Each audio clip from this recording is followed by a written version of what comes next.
Welcome to our chapter about progressivism.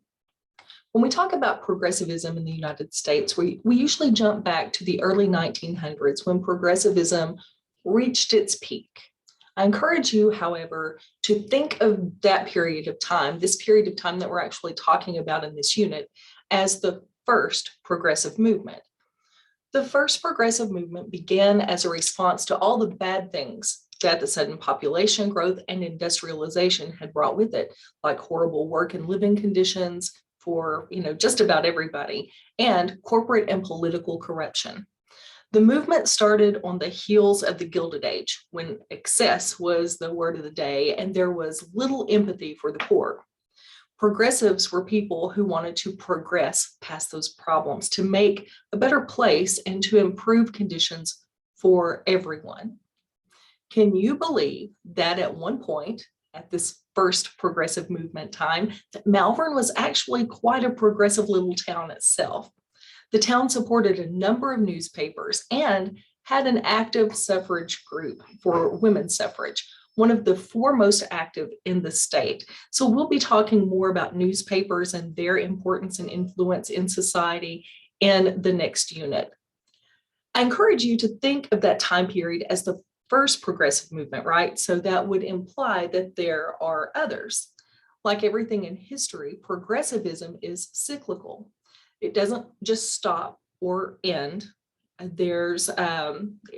comes and goes. As people see a need for change and begin working toward it, we have another progressive movement. The civil rights movement is another progressive movement, and it's still ongoing. It's so easy for us sometimes to forget that when the Supreme Court said in 1954 that schools could no longer segregate and that the problem just didn't stop, just because the court ruled it was wrong. It should have, but it didn't.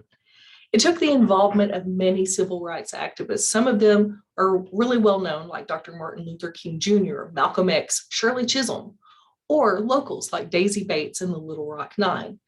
It also took people who, from the comfort of their homes, wrote letters to their congressmen to ask them to ensure equality. In many locations across the South, integration of schools really didn't even happen until the late 1960s, which incidentally coincides with the women's equal rights movement that also bled over into the 1970s, yet another progressive movement. People fought hard on both sides of that movement, including women who were for it, women who were very much against it. If you haven't seen Mrs. America, the miniseries on Hulu, you should totally watch it if you have any interest at all in the women's rights movement.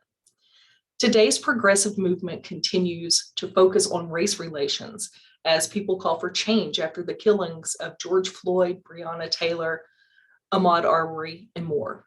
Progressivism arises with need, and for that reason, the progressive movement we talk about in regards to the early 20th century may have been the first one our nation saw, but it will not be the last.